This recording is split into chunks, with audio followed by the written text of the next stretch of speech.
Go to sleep. Go to sleep, Dave. Have nice dreams. When you wake up, there will be a 4-shift rotation, and Kevin will wear proper dress uniform while on duty. Oh, let's start this off right, actually. Just in case. Locutors of Trek. On screen. Welcome to Live Long Podcast, Locutors of Trek Edition. I am your host, Davan Skelhorn. I'm setting a 4-shift rotation starting tonight. And with me to talk about Strange New Worlds, Episode 3. Geez, what was this episode even called? The Ghost of Illyria.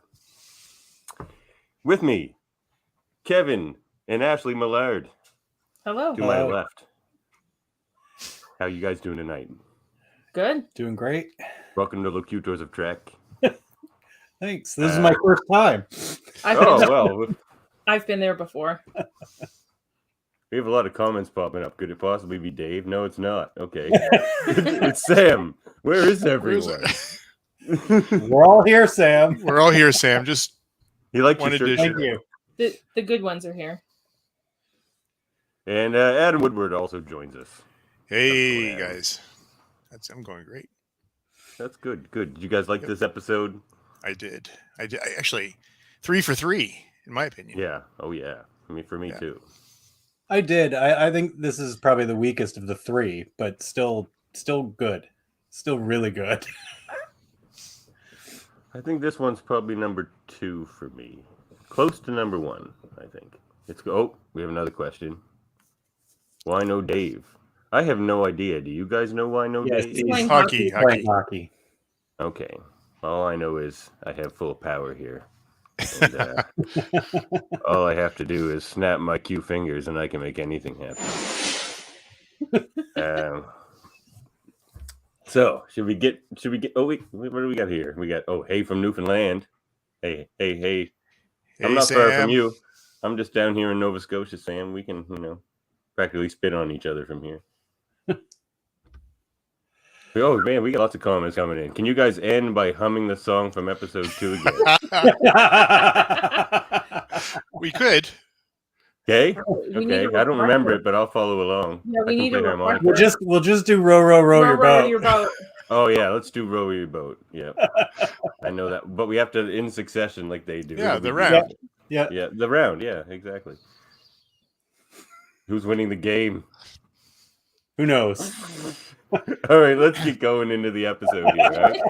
I spent a lot of time writing this down. All right, so it starts off previously on Star Trek. Now, am I the only one? Didn't really need it. No, I don't think it told us anything we needed for this episode and kind of takes away from the episodic nature of the show. The only thing I didn't like about this episode was that, I think. I'm going to agree with you on that. It doesn't need Kind it. of distracting. Yeah. Let's get Didn't into tell it. us anything. Yeah. All right, let's get into it. So, number 1's log, which was kind of nice. We haven't seen much of her. So, it shows us we're going to get some more of Una. And they're talking about going to the Illyrian planet, who modify their genes, and so were ineligible for Federation membership. But they're going to see what happened to them because they haven't heard from them in some amount of time, I guess. And when they get there, they see the planet is suffering from ion storms. Make things a little difficult, but they're down on the planet. And Pike leaves Una in charge of the away team and says, get them back to the ship. And he takes off to go join Spock in some tube library where they just kind of pull tubes out of the wall and it tells Spock things, even though I don't really know how. It's just kind of a cloudy tube, and he's all like, well, this one tells you all about this here. And somehow he's able to read them. Yeah. Yes. And Pike's just like, I take your word for it, Spock. They just look like cloudy tubes to me. Oh, wait. We got Jaemeel popping in here. Oh, you're right. We are just a ferry ride away there, Sam. Jaemeel, what you got to say? Is Dave going to Blazed tonight? Oh, he fixed that. Going to get Blazed. You guys Likely. know more. Probably. Yeah, He liked it so Jaemeel? much on Monday, he's doing it again. Well, he set the world on fire on Monday. Nice. We saw. You guys definitely set the podcast on fire.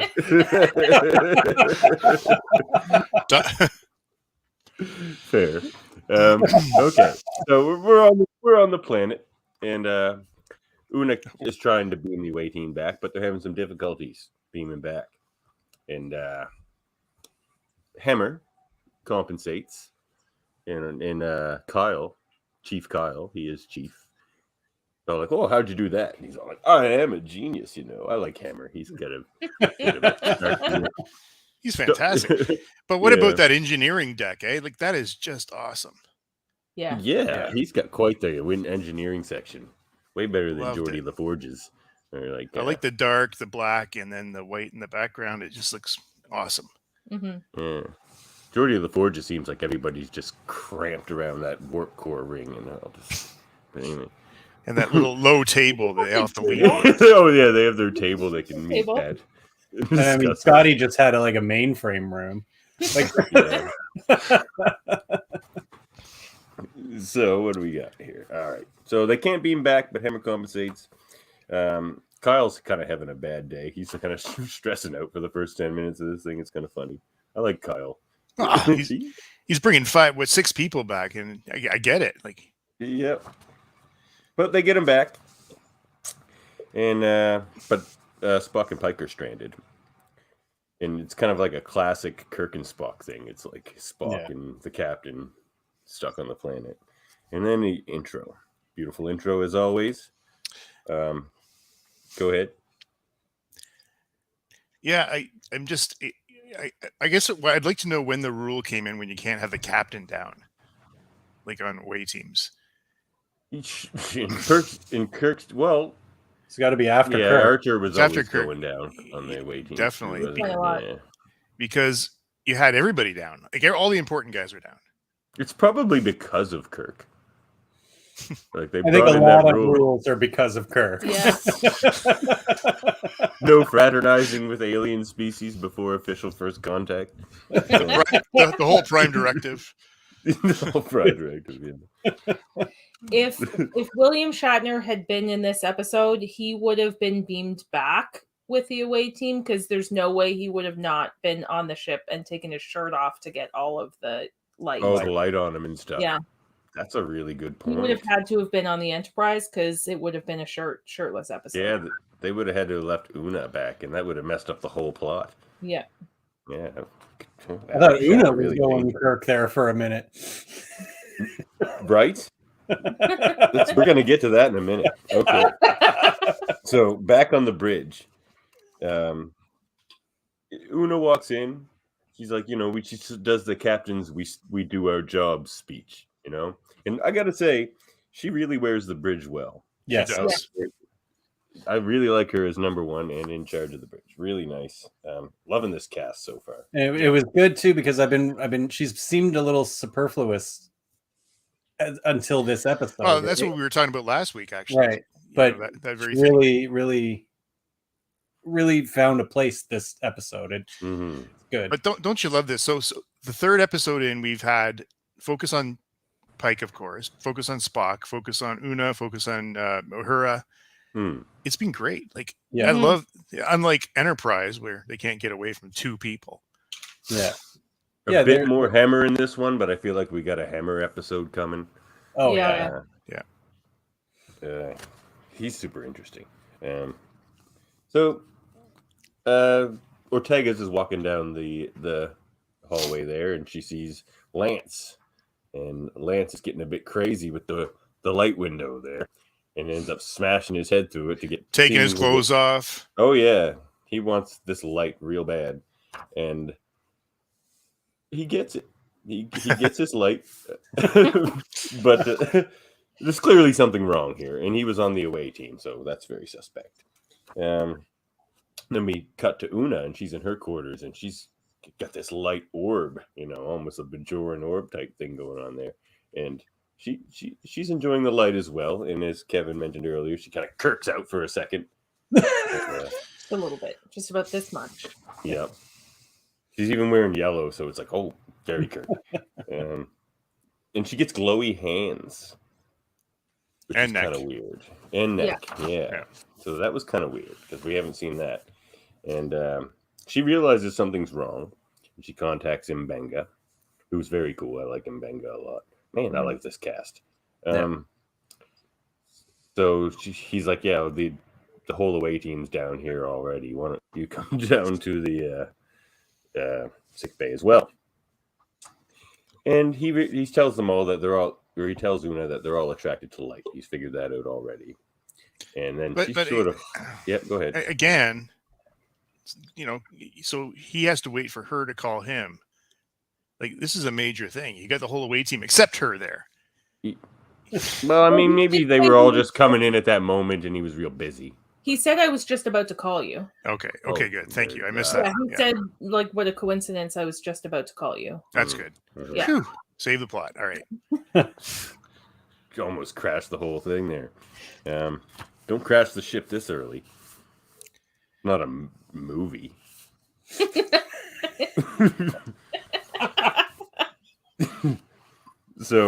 But Una hides her symptoms from Mbenga because she did suffer some symptoms back there, and she does not tell him.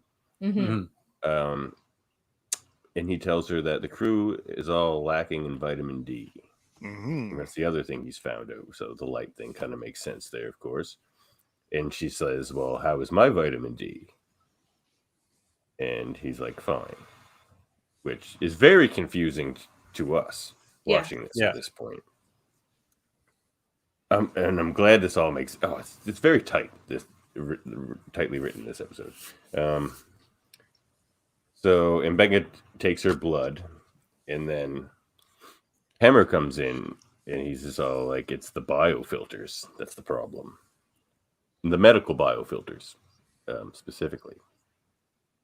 Which kind of freaks Mbenga out a bit, and he seems to be very on about Hammer messing with his transporters, which why would he be? Like, he's crouching right over him practically, and that really sweating this.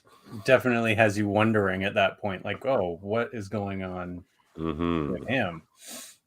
Even you see he turned off the lights to get him to leave, right? Like, and he's just like, "You're making things worse." And Hammer's just like, "Oh, am I?" And then he just kind of walks out. It's like, "Well, that was all very strange." So that was a very confusing scene, but very engaging. Yeah, it was. I was watching it and wondering if they were setting the two of them up to have that sort of Kirk and McCoy relationship. I'm like, are they going to become the constantly at each other's throats? Spock and McCoy. Yeah. That's what I meant. Spock and McCoy. I think he's just walking around. If he sees a problem, he's just going to try to fix it and not tell anybody. Just go around the ship. Yeah. Just be like, I'm a genius. I'm a genius. It's my job. I'm gonna do it. That scene leaves you being sort of suspicious about Hammer and Mbenga. So like, okay, everyone's acting squirrely, which makes sense, I guess, because there's this sort of plague going around, light plague. But anyway, so where was I? All right, so Hammer and Una have a bit of a chat, and he's like, "I can sense your expression." That was good. That was really good. Was. She's like, "Oh, I know." Oh, I know. Yeah. Those two, I like how she matches his snark. Everyone else just sort of kind of backs off to it. She's all like, "No, look, Hammer." Yeah. I'm the number one here. Dave hates this, but I'm bringing it up as the short treks with when she welcomed Ensign Spock onto the you remember that? That was good. That was a good. I thought she was great in that too. I thought it was one of the better short treks. Yeah, that one and the Pike one. That was a good one. I think it's also in an elevator. I think kind of. Yeah, but that's a good one as well. Yeah. Another reason to get hyped for this show. All their little clips were good. So Hammer doesn't think that the ion storm is the problem, which is what number 1 is on about. But he says he's going to run a diagnostic, and he's all like, it's going to take me all night. You know. But he's going to do it anyway.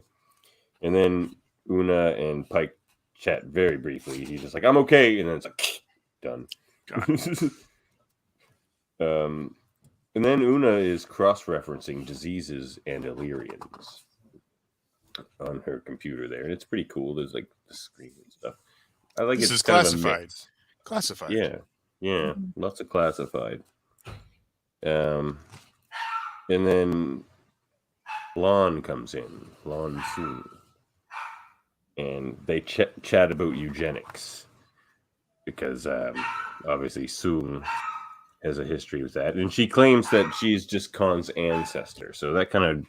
My theory from the last couple episodes is kind of blown out of the water at this point. I thought she was on the same kind of thing as him. And yeah, anyway. Like that he was like his daughter.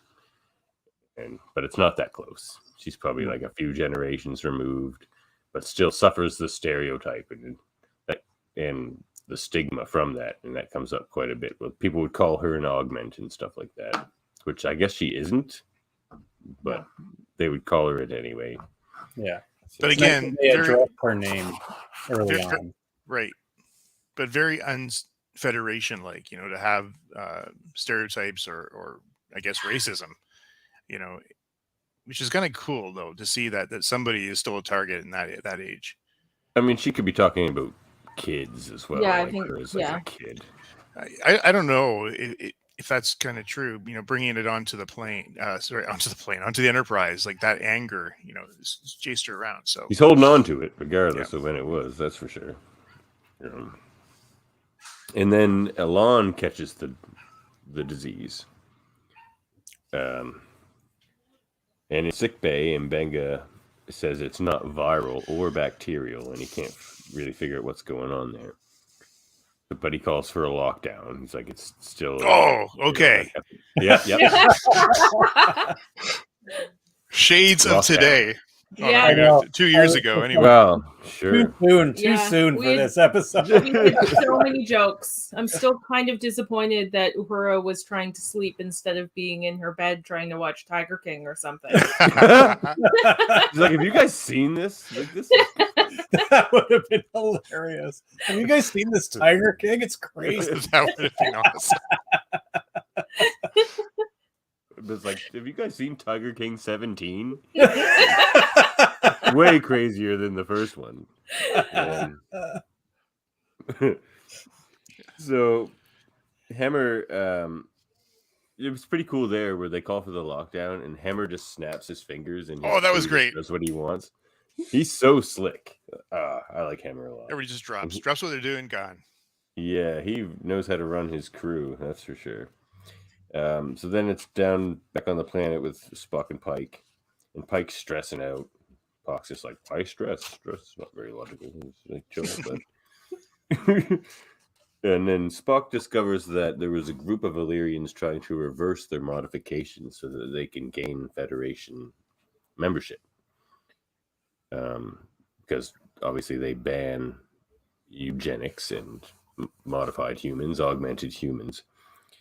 But these Illyrians were so wanting to join the Federation that they were trying to do this, which is very interesting. They're coming up with so many interesting, what I would call like Star Trek ideas for the episodes here. Like they could fit into any series, and they're just awesome ideas for episodes.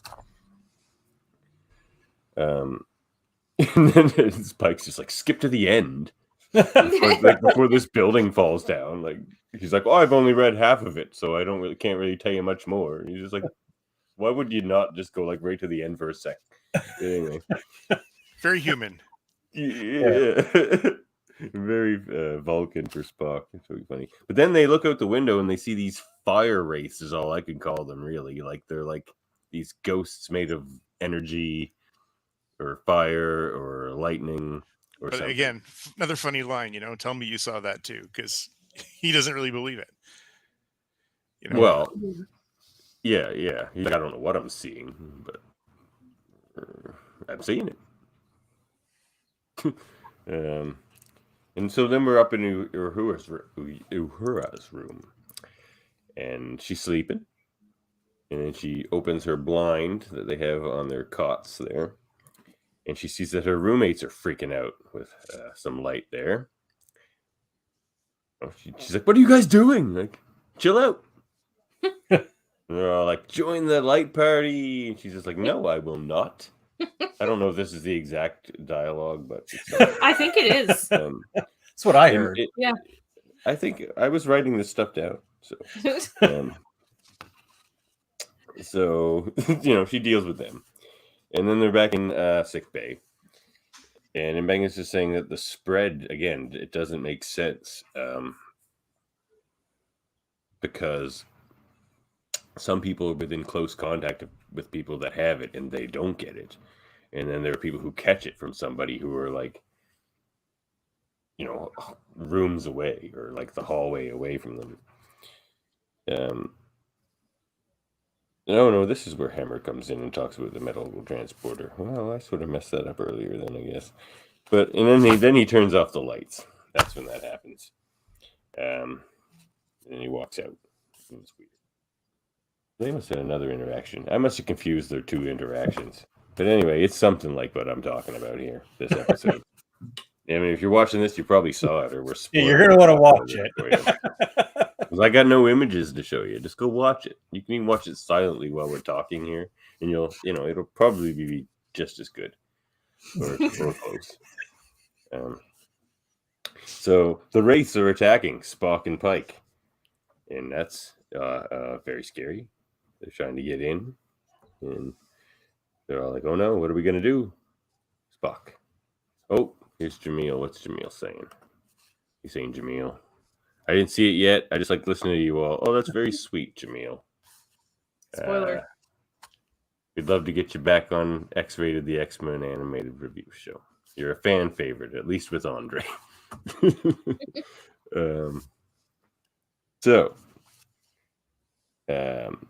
Una. No, wait, I'm jumping ahead. Oh, yeah, so got this. Una and Uhura are investigating her room because she's really trying to get to the bottom of the spread and how she was in the room with her roommates who clearly had it and she still doesn't have it. So she goes in there and she just like lays down in Uhura's cot and she's just like, what's the difference? What is like the difference between you and them? She's just like, oh, well, I had the thing closed because I was sleeping. I have to sleep in total darkness. Yeah, I have to sleep in total darkness. She's just like, ooh, darkness. And then she made a reference to Princess and the Pea that made zero sense because the Princess and the Pea story has nothing to do with darkness and everything to do with a pea being under like 16 mattresses. And being able to feel it. Yeah. It was totally lost to me because I wouldn't have known any of that either. So yeah. Yeah, the Princess and the Pea. I didn't get the reference either. But I got to tell you, I like the bunks. Like, those are great. Or I'm trying to figure something out, maybe? I don't know. I think what she was going for was just, I'm a light sleeper. Oh, okay. That works. Maybe? Sort of. I like it better now. That makes sense. I get that. I remember this. Go with that, Kevin. We got to get you into your proper uniform before this is out, though, or Dave's going to be mad when he wakes up. So the light. So yeah, they figure out it's the dark, and that saved her from it, or she assumes, and she takes that information back to Mbenga, and he's just like, yeah, it's light spread, and that makes sense because it also makes you want to get to the light. So then, become more infectious, I guess, and and feed the disease that feeds off of light. So Una's cross-referencing again, trying to figure this out, and there's like pictures of people and stuff.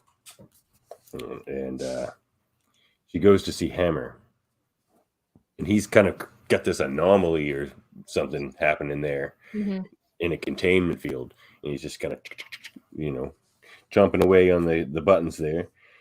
And she's like, "What are you doing, dude?" Because she would know more about it than I.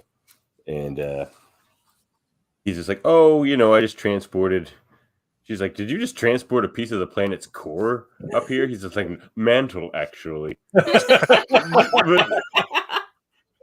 But I like that. But he's still snarky. Yeah. Exactly.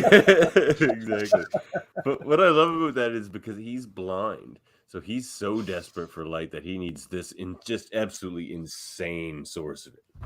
Yeah. Yeah. And they didn't really even talk about that. You just sort of have to like realize that's what's going on there. But I think that's awesome that they don't beat you over the head with anything in this show. No, and that's what's great about it. You have to actually think about what a scene means, and yeah, which is just so I would say modern television. Modern television, I find I watched any show for like 3 or 4 episodes and I fall out of it because they're just cracking you over the head constantly. Well, and explaining everything to you. Everything. Well, even next gen would have done that. Oh, you mean that you're blind and you need better light than everybody else? Like, yeah, they would have, but they would have done it in the right. No, you know who would have explained it to us? Troy. Troy would have explained it to us. Or Crusher. But yeah. Well, so Una stops him, and then she just like chucks him over her shoulder and just like carries him out like a potato sack, which was pretty funny.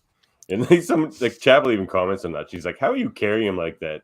She's like, "I don't even worry about it." Which I just realized now alludes to what happens later. Yes. When she picked him up like that and was just walking down the hall, that's when I said to Kevin, I go, "Oh, she's Augment." Oh wow, you got it early. Yeah. It didn't even look odd to me. I was just like, no, I was just like, she's a warrior woman. She's really tall and strong. Like she's number one. Like she can do anything. She goes, no. She has the thing in her. It must be. She has the disease. She's already suffered, and I'm like, but she's fine now. Like it's past. Yeah. Not soon enough, Sam. Not soon enough.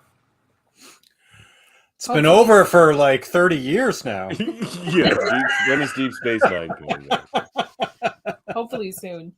Hopefully soon is all I can say. I agree, or something like it does look like they want to do a captain show for all of them. I feel like there's going to be like a Star Trek Cisco if they can get him, Star Trek Janeway, that type of thing. But anyway, we'll see. Maybe never. But it'll live forever. It's the greatest story ever told. But anyway, this show we're talking about tonight is pretty freaking good too. Oh, my bad. Yeah. No, yeah, he meant to live long and podcast. All right. Yeah, my bad, Sam. I see what you're saying now. Yeah, hopefully soon, very soon. I'm gonna speak for Dave. We just have to figure out a new night while they're playing hockey. That's all. Yeah, I think we're waiting for something to be over on Wednesdays so we can do it Wednesdays. Oh yeah, they're doing something. So back to Pike and Spock, and Pike's like, Spock, like help us out here. Like, what are you doing? He's just like, I'm arming us with knowledge. This Spock is growing on me a lot. He's very good. Yeah.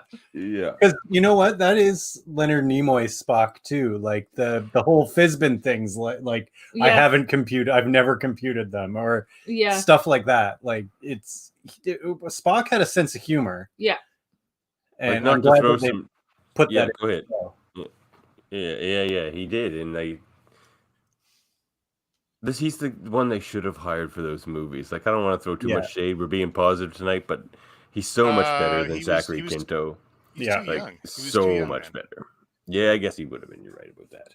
But he is what I think Zachary Quinto is trying to do and just can't do. Yeah, where you're doing Nimoy, but you're not doing Nimoy. But you're not doing Nimoy so well. It's like Nimoy. I don't know. He's doing it very well.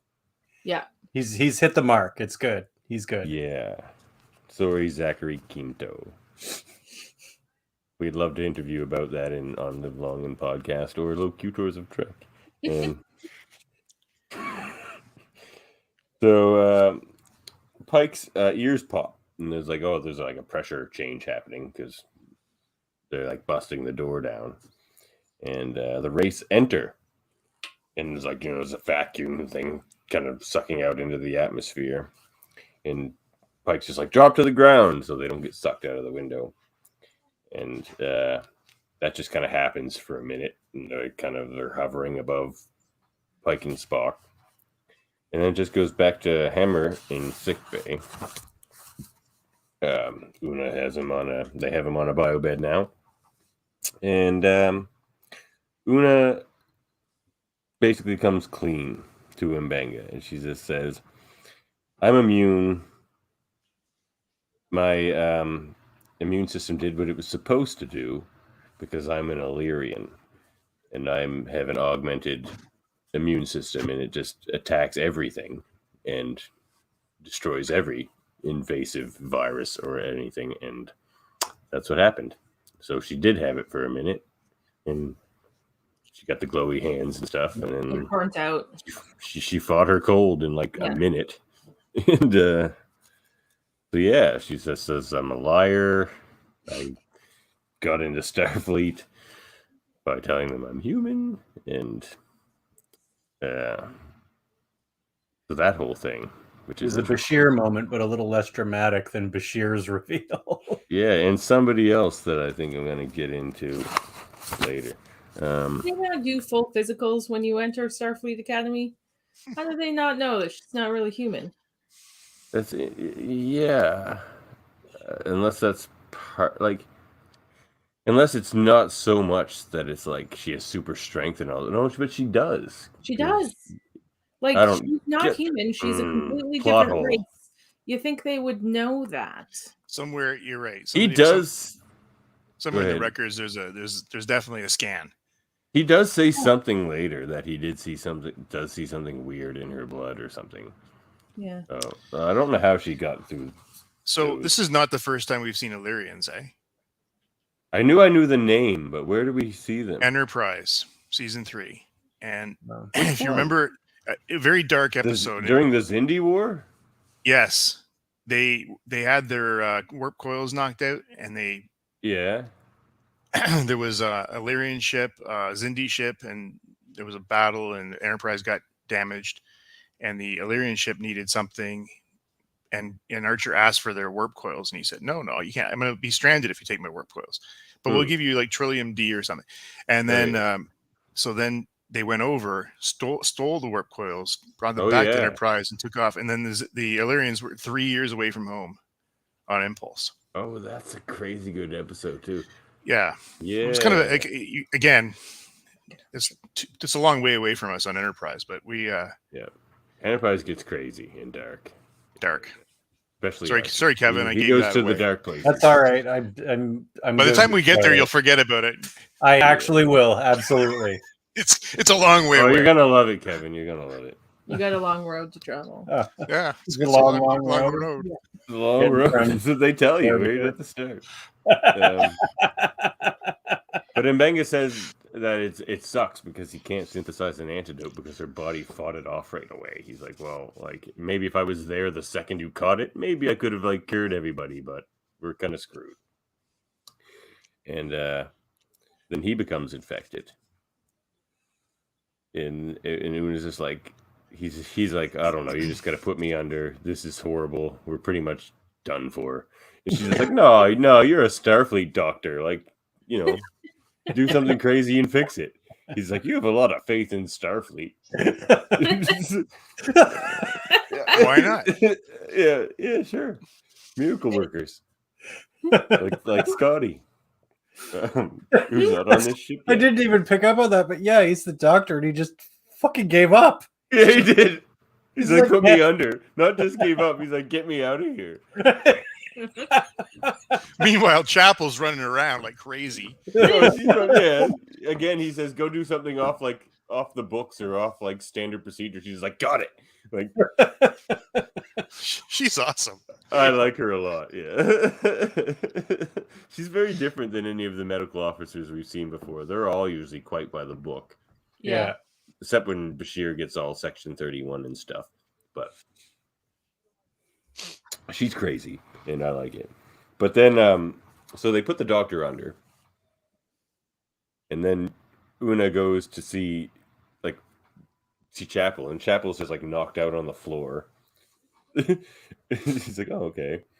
And then she catches up to Lon, and obviously Lon was the one that knocked her out. in engineering, and she's in engineering, and she's trying to drop the warp containment field. And she's like, what are you doing? You're trying to drop the warp containment field. Don't you know what that'll do? She's just like, yeah, create a lot of light. Like, and Becca mentioned earlier that it makes you want light so bad you don't even care about self-preservation. Yeah. Right. So that's crazy. This episode is crazy. I love it. It's like one of those TNG episodes where everybody just gets so off the wall. Yeah, like the game, or like one of these crazy ones. It's at the beginning of the episode I said, "Oh, are we going to get a Naked Time episode?" Oh yeah. It's like Naked Time, and they didn't give it that naming convention. No. But they're saving that. There's going to be another Naked Time. Just wait. I'm sure there will be. I So wonder who's going to get hooked up. They have a fight scene. Una and Lon, they're having a scrap, and it's pretty good. They're having their talk about like augmentation and stuff while they're fighting. And Lon calls her an augment. She's like, "You augment, you're a monster," because that's what they called me. You know, and I wasn't even. And she like really hates augments. And so they're fighting, and that number one holds her down, and then it cuts away back to Pike and Spock. And Spock says he found some more information that says there were Illyrians that got so into this light thing, because they got this as well, that they chased lightning. So just before we go back, how did she know she was an augment? I think she overheard.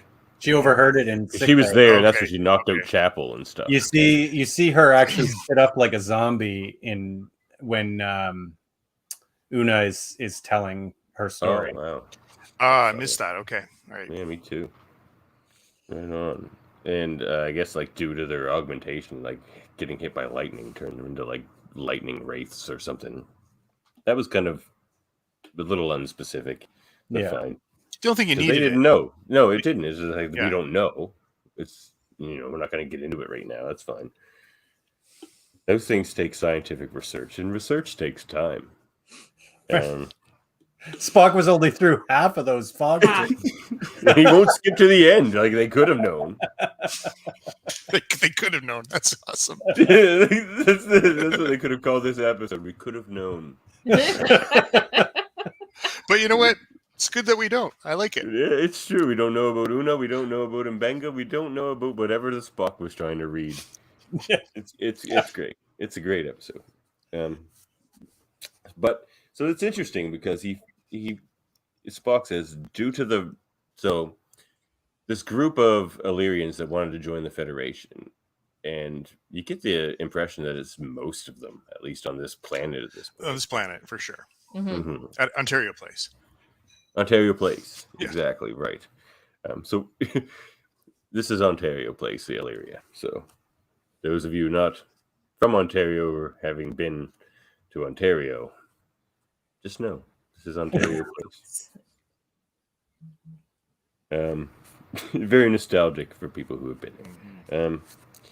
So they reversed this successfully. They reversed all their augmentations, and because of that, couldn't fight off this disease, and then it killed them, which is interesting. Spock claims that they wanted to join the Federation so bad that they died for it, which was a very powerful sentiment, and not one that really has come up in Star Trek. And they're really hitting on some new stuff. And when you think a franchise is exhausted, it really isn't. You just have to be creative. So Una, they find out due to her proximity to Lon, and perhaps due to Lon's own maybe augmented biology, they didn't really get into that, causes antibodies in Lon, because she starts to fight it off, and then they copy those antibodies and cure the crew, basically. Yeah. And they didn't really get into, but so there's something. It had something to do with the proximity to the warp core too. Oh, okay. So, Interesting. Yeah. Catch that either. You're catching all these details, Ashley. That's why she's here. She always catches the details. Seriously. So now Una walks into the lounge. I don't know if they call it 10 forward. What do they call it on the Enterprise there? They haven't named it yet. On the Enterprise? Yeah, like in Kirk's era. What's the lounge called? I don't know. It probably depends on. They not really say. They don't really have a name for it. They do a lot in there.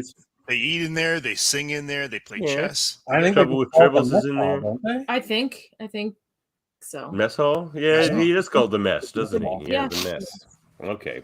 So 10 forward is called 10 forward because it's on deck 10. Deck 10 and it's forward. on the So ship. maybe it's not on deck 10, so it's not called 10 forward. Fair But enough. again, I like it. I would rather go there than 10 forward. It's comfy.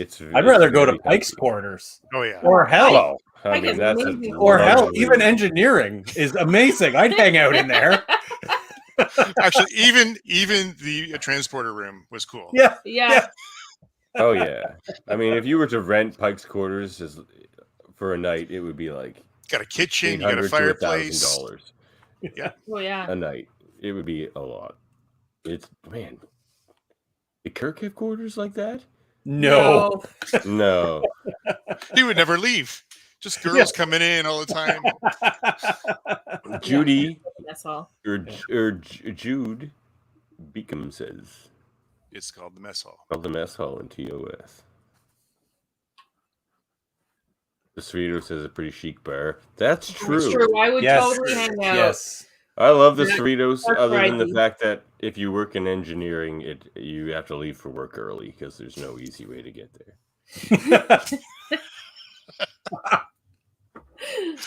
So that's my only issue there. But other than that, very quaint ship. So where are we? Oh, so they're talking it out, Una and Lon in the mess. And Lon's just like, what's the penalty for striking a superior officer? She's like, we're not going to worry about that. We're friends, aren't we? And Lon's just like, well, I don't know. I really hate augments. Like, I know we were friends, but. It's all out the window now. Yeah, like they called me an augment. I didn't like it. You're an augment. It's weird now. You know? So they have their little augment talk. And Una's kind of like, well, I'm not an augment. Our people never went that way with it. We were trying to become closer to nature, she says, and things like that. It wasn't about having, enhanced ambitions and all this. Be better and all this. It wasn't about being better than other people. Can you say rationalization? Yeah. Oh, for sure. Like, I wasn't buying it either. Yeah. I mean, she's a good one. No. But so is Bashir. So she's their Bashir, basically. But, I feel like it doesn't matter what race, human or Lorian or whoever is changing, augmenting themselves, there's going to be good and bad. Because it all comes down to personality, not the changing of the genes. Yep, for sure it does. It's because it just enhances whatever you have. So, yeah. So then Lon gives her some strawberries, and she's like, "Comfort food." Very delicious. My strawberries are blooming. We're gonna have some fresh strawberries around here real soon. And then Una confesses to Pike her whole thing, and I'm just getting shades of Simon Tarsus from TNG. Oh, the drumhead, because she lied. She just did the same thing he did. What is your ancestry? She's like, oh, whatever. That's all he did. Good old Admiral Settee, right? Yeah, old Admiral Settee. It plays off the drumhead, which is one of the best episodes too. This episode is awesome. And she's just like, I'm gonna resign. I'm gonna surrender for my court-martial, which is probably gonna happen because I broke like 12 regulations. She said, and he's just like, nah, I reject your proposal. You're the best Starfleet officers I ever have. Yeah. Yeah, you're the best first officer in the fleet. I don't care if you're an Illyrian or whatever. She's all like, well, what about when Starfleet comes after us? And he's just like, you know what? I'll deal with that later. I'll deal with that. Yeah. He's got That's a very Kirk thing to say. Yeah. He thinks he's going to die anyway. He doesn't care. Also about very repercussions. Cisco. Very Cisco. Yeah. Oh, very Cisco. Oh, I know you tried to murder your brother, but you're a good officer, so stick around. Yeah. Cisco just waits for the phone call, and they're like, Cisco, or like, Captain, the Starfleet command is calling for you, and he was just like, he knows what's coming. Because he does that look because he doesn't know why they're calling. There's so many things. So many things. He's just like, oh, what is this? Is this the gas finally? Is this the gas? You can't remove me from my post. I'm the Cisco. Yes, I'm the Cisco. They won't have it. But he's just like, the most important thing about you, he tells her, is that all the stereotypes that Starfleet Command has about Illyrians, she's defied them all. There it is. Like so it is a bigger problem then. Yeah. Yeah. Oh man. Well, you shouldn't listen to us. Yeah, you should probably leave. Sorry. I mean, we love your viewership. Not in a mean way. Just come back later. Yeah. We tend to spoil things here. It's definitely worth watching. It is. Go watch it. Oh, watch it. So good. It's like I keep saying, it's like going home again. It's like this is like I just watched DS9 over and over again. I've seen every episode like 1,000 times because it's like comfort food. Yeah. So is TNG and Voyager and Enterprise. Yeah. And this is gonna fit right in with that. I'm gonna watch these episodes over and over again. But you know, right now you're not feeling the anxiety. Okay, don't screw the story up. Like next week's just another episode, just another story. Yeah. But what I like is this episode was a little less funny than the last episode. Like I think we're gonna have a mix of episodes, which is what I want. Like exactly. This is like the Drumhead. It's not about laughing. It's about like right. This is intense and like. I'm feeling, different emotions for these people. Yeah. And that sort of thing. And you want more. You want to know more about the crew, and you want an episode about all of them. Yeah. Yeah. But again, it doesn't need that previously thing. And it is a show about the crew. It's not about saving the entire fucking universe again. Yeah. It's like, about the crew. Hey, Dav, the recaps, though, I think, for people just jumping in right now, because we're only 3 episodes in, I hope they get rid of money. But, like our friend Eon here. Yeah. Our friends jumping in and need the recap. You need the recap, actually. I think they make those for you, but... Oh, wait. But here's Jaemeel. I haven't either, but listening to you all have made me more excited about it. Well, you know what? I take back everything I said, Eon. Jaemeel is right. We're the hype machine. Jump on board. We'll take you to Excitement Town. Yeah. You know how we were feeling with Picard about 3 episodes in? Oh, it was amazing. I was on the edge of my seat. And then it sort of came back. Muddled a bit. It could have been a little shorter. But we don't have to. We're not committed to anything right now. We're not worrying about storylines, and this is gonna be fun. Yeah. Yeah.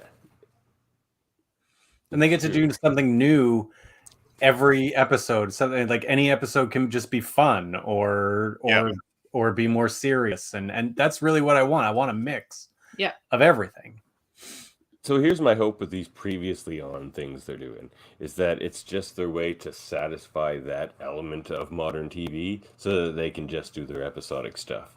Like they'll just paste together this like hacked previously on that doesn't even connect to the episode and not care.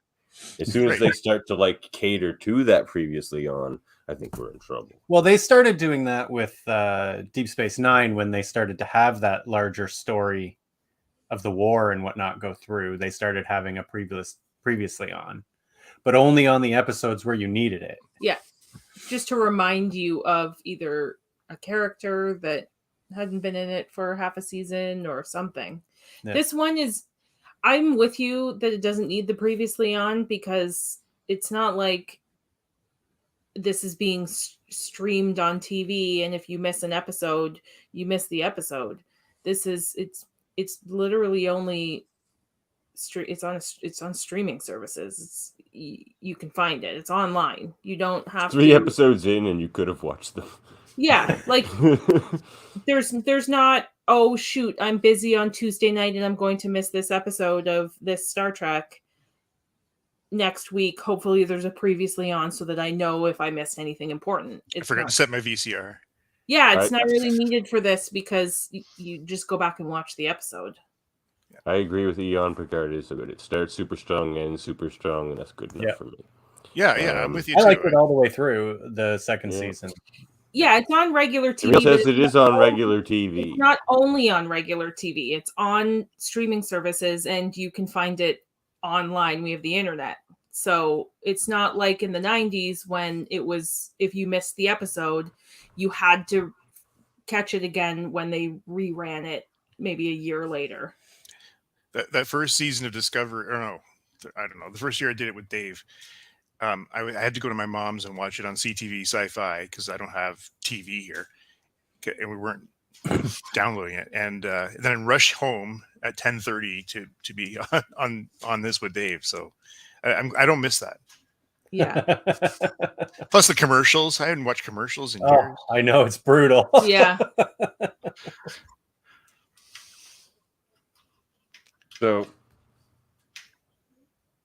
just when you think this episode can't give you anything more, we get this third kind of story point, or fourth story point even maybe, with Mbenga.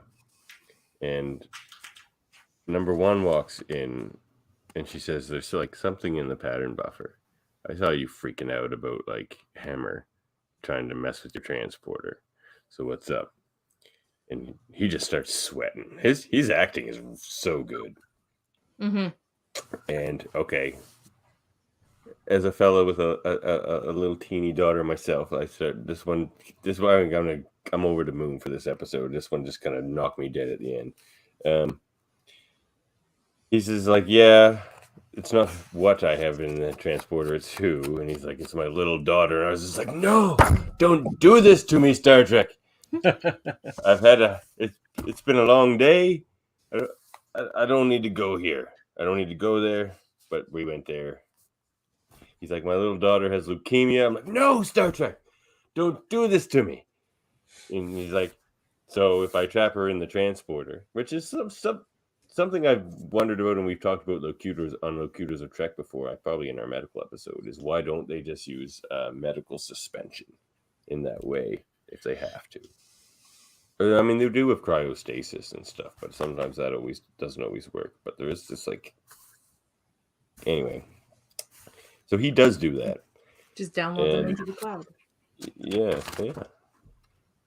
And then he really gets into his pain. They get into his pain. Now he's like, I'm the chief medical officer on like the flagship, and I can't even help my own daughter and stuff. And I was just like, no, Star Trek, don't do this to me. Anyway. It was an emotional end to the episode, let me tell you.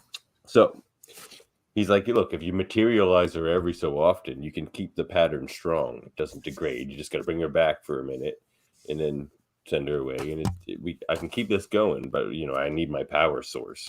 So I couldn't have Hammer come in and like shut off the power.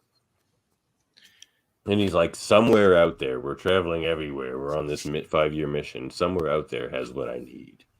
And you're just like, oh, so that's so Star Trek. It's just like with the infinite possibilities. Yeah, and that's another episode. We're gonna have another. I don't think it's somewhere out there. I think the cure for his daughter is Una. Oh wow! So okay, I think he needs to start experimenting with her blood. Oh yeah, well, see, that is something. He does have her blood now. Oh, you're right. You're right, Ashley. Yeah. Remember? No wonder you're such a good trivia host. Khan in Into Darkness saved that little girl's life. That's right, with his blood. Khan Into Darkness didn't save anything.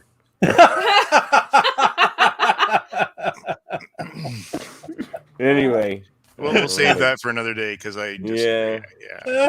Well, They crashed bring it to debate 9, Adam. Did be it resolved? Star Trek Into Darkness saved something. Evan, you are against. That sort of thing. We'll debate it out. Yep, put me up against Dave, and we'll have it. So he's just like, we'll, fine, just cut it off then, and just give me a few moments with my daughter. But so he said that. Now, a few moments. What does that mean? She's gone, or that she's going to stay on the ship, or what's going to happen here? Yeah, no, I felt like live out her life, but she does not have long by the sounds of it. This seems like pretty aggressive leukemia. Like it's an other name he gave it, something leukemia, so it's probably this like crazy alien aggressive. Yeah, but she came out pretty healthy. She wasn't like Franklin. She looked fine. Skipping ahead, I was my emotional build up here, but anyway, that's fine. Sorry. That's okay. I spoil everything. I spoiled Spider-Man No Way Home on my X-Men podcast. Not my finest moment, mind you. So he's like, just let me say goodbye. He's like, don't do this to me, Star Trek. Anyway. Yeah, but that's what I was expecting. Is like when she came out of the transporter, she would be a little bit more frail. Well, if I was Dr. Mbenga and I had his knowledge of this disease that he probably has, he just gives up. We already know this. We know this, but not when it comes to his daughter. True. That's where he puts all his strength. He's a beautiful human. So what he's doing here. So imagine your daughter gets this disease and you understand its progression. And you get this idea about keeping her in the transporter because there's no cure and it could take years to cure her. You're going to start that transporter thing while she's still not in pain. So you have that knowledge. Yeah. So he's trying to keep her before that happens. Like, that's probably what she's minutes away from. She's not like hours, days, weeks away from dying. She's just from like incredible, horrible pain, but you never want to see your daughter. Yeah, he wouldn't stop to read her a story for the night. No. He would be, if she was that close, he'd be like, "Okay, materialize, and you're gone again." Mm-hmm. Yeah. So really, Relics was not the first time somebody had been in a pattern buffer for. No. Right. Just first. I mean, he probably doesn't talk about this a lot. It might not be on record. Yeah, I'm sure. Oh, and that comes up later, I think. And I'm sure there's all sorts of stuff against doing it, and that's why he had to keep it secret. Oh, Dave checking in. Oh, yeah. I like those uniform jackets. I said, I'm glad they have the away mission jackets because they did that in the cage, and I loved it. Did you notice that it was two styles? Spock had one, and Captain Jaemeel, are you Blaze tonight?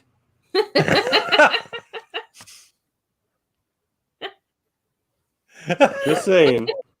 Anyway, he who cast the first stone. Anyway, not to get all quotey on you. Maybe I'll quote some Star Trek here instead.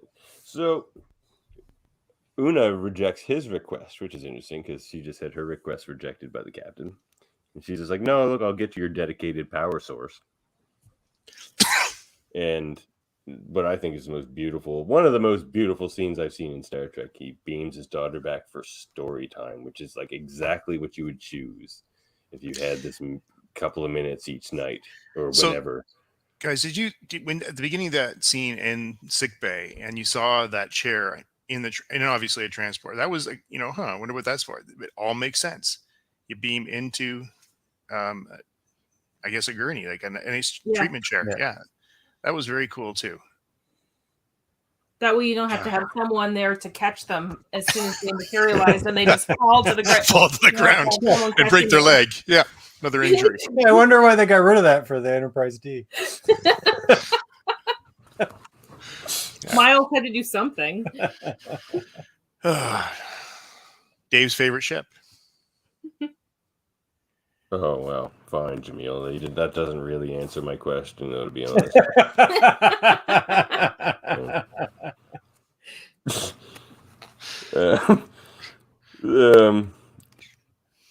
And then Una is giving her captain's log, or her first officer's log, to close the episode, which I thought was a nice bookend to the start.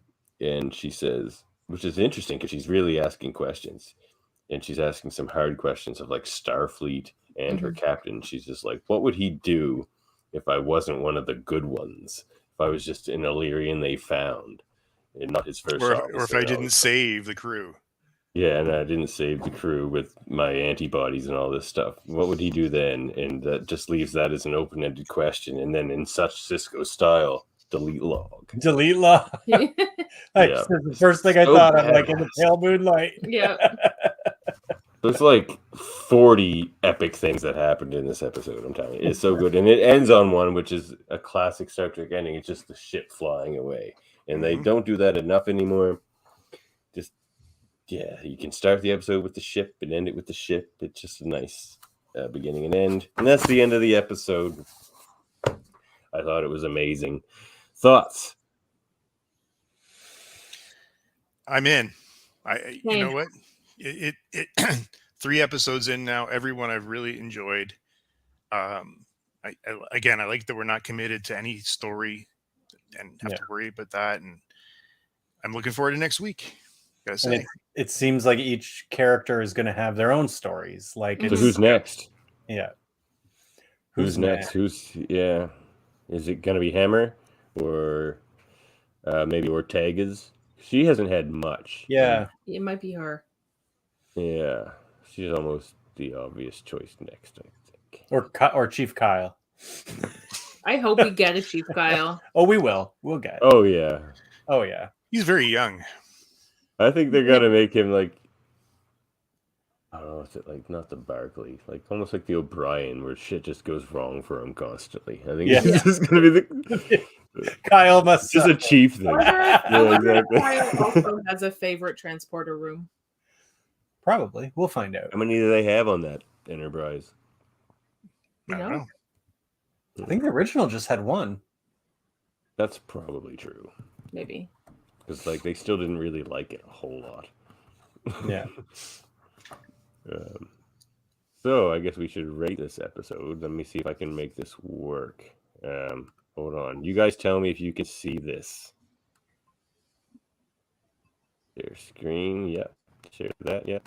Can you guys see this? Nope. No, huh? You don't see the thing. We don't need the Excel. We can just tell you. Oh, man. Mark it down. Does it not show up? No. No. How does it work, Dave? I want to. Oh, wait. I got to go to window. Oh, I know what happened. What about now? Hold on. What about now? No. No. Is this your card? Oh, wait. No. Wait. Oh, I got this. What about now? No. What about now? No. Still no? It's telling me it's working now. It's telling me to stop sharing if I want. So what am I sharing? No. Nothing. Anyway, this segment's going fantastically. You're sharing your ineptness at sharing. Part. Well, there's this like thing here. It's like share. I love this is what you use for your podcast. Oh man, I don't got it complicated. I still do everything with like Microsoft Word. So okay, you guys tell me your ratings, and I guess we're not gonna get to look at it right now. Dave gave it an 8.5. Kevin, you're up next. 7.5. Oh my, you guys. All right, Ashley. 9.5. That's more what I'm talking about. Okay. All right. Jody didn't show up. He said he might. He's like, I might show up from the bench, and I'm like, not on my show, bud. And then he never showed up. So I'm gonna give this one a A 10. It's so good, actually. Yeah, a 10. Adam. What did I rate last week? Can't remember. 9.5. Same with the one before it. You're 2 9.5s into this season. I'm gonna go 9.5 again. I'm equally entertained every week. Okay. Well, Ashley was almost there. She went 10, 10, 9.5. Yeah. And mine was 10, 9, 10. So we're all kind of there. We're all averaging like a 9.5 on the season. Basically. I'm leaving room to grow. I think this show's going to get way better. So based on Kevin, I told him that Dave asked for my ratings for the first two, and he goes, "Did you give them both 10?" And I said, "Yeah." And he goes, "Where are you gonna go from there?" And I'll go to an 11 if I have to. But you see, Ashley, this one goes to 11. I fell into that trap with the Deep Space Nine ratings because I was just like, I wouldn't give anything a 10 because I'm like, 10 is what I have to say for Far Beyond the Stars and In the Pale Moonlight. But then I'm like, why would I like discriminate against Deep Space Nine like that? It has a million other amazing episodes. I have to let 10 be a little broader. There's so many 10 episodes in Deep Space Nine. Yeah, and I think this one can have that many too. For me, it's about entertainment. I'm do mine based on how much I enjoyed it. I don't care about the technical stuff or it's enjoyment for me. Yep, me too. And I can go back and watch it right now again and see more that I didn't see the first time. I'm in. So Kevin's rating is the lowest of anyone so far this season. 7.5, and that brought this average to the lowest of all the 3 episodes. Don't look at me. I do what I want. Look, I speak from my heart. Okay. I have no comment. That's good, Kevin. You stick with your rating. I like it. Yeah. And this, what are we at? The only one I judge is Jody. Oh yeah, his ratings are higher than nothing mine. To judge. But he complains about it more. Yeah. And Jody was super mad about not caring about number 1. This was the episode that probably fixed that for him, I would think. Probably. So, any closing thoughts on this episode before I start all the plugs and whatnots? And then wake Dave from his hyperspray coma. That wasn't really him sending messages. That's probably Jeff or something. Anyway, so I guess that's it. Well, you guys should, everybody should listen to our other podcast and watch them if there's a watching form. There's what do we got? Oh, see, here's the Locutors overlays here. Well, that one's gonna get. I got nothing else here to work with. Well, here we go. How about it's gonna come up a little over Ashley's face here. Yeah, look at the Live Long and Podcast. Listen to Live Long and Podcast. You are. I mean, you're here right now. This is Live Long and Podcast. Listen to the Super Mater Brothers. They have other podcasts too. They talk about Survivor. They talk about the Big Brothers. They talk about the Little Sisters. They talk about everything like Marvel. That. The Marvel stuff too. They talk about Marvel. Moon Knight probably eventually. I don't know. They're probably going to do Moon Knight. It's a great show. So that's super. And Trivial Debates. Once a month, there's Trivial Debates. Sometimes I participate and get screwed by the judge. So tune in. Sometimes I participate and get screwed by the judge. What? Was I the judge? Yes. Oh. Yeah. Sorry. That's when Chris Seymour won. Oh, fair and square. He brought it. No. He brought it that night. I remember that. Chris Seymour was on fire. Chris Seymour's. I will speak to the heart been back and soul since, of the man. So, good job, Chris Seymour. Happy birthday. Was that his birthday recently? I don't know. I feel like it was. Anyway, so that's it, I guess. Oh, you know what? Listen to this. Locutors of Trek. You're watching Locutors of Trek right now, kinda, because I'm here taking over the show. And Did a this kind fine of ridiculous job. shit Fine happens job. on the Kudos of Trek all the time. Every show is like a train wreck. So, show for that. We try to like talk pretty smart about topics before we hit the rocks or whatever the train runs into. Mixing your and sometimes I think it's pretty successful. And then we play games. We play your Debate 9. We play Trouble with Trivia. Ashley's our host. The last one was awesome. Her questions were crazy, and they were awesome, like crazy good. Dave still won. Whoops. Go watch it anyway. I mean, you knew he was going to win. He's a menace. Yeah, we've got it. He's got to be off the next one. We got to get someone else on. I'll come on. We have to get some contenders. I agree. All right. You know what? Strange New Worlds. Go watch it. I'm going to play us out. Later, everybody. Thanks for joining me, you guys, and putting up with my taking over the show. It's a good show. Nice job. Yeah. Oh, thanks, you guys. Love you. Bye.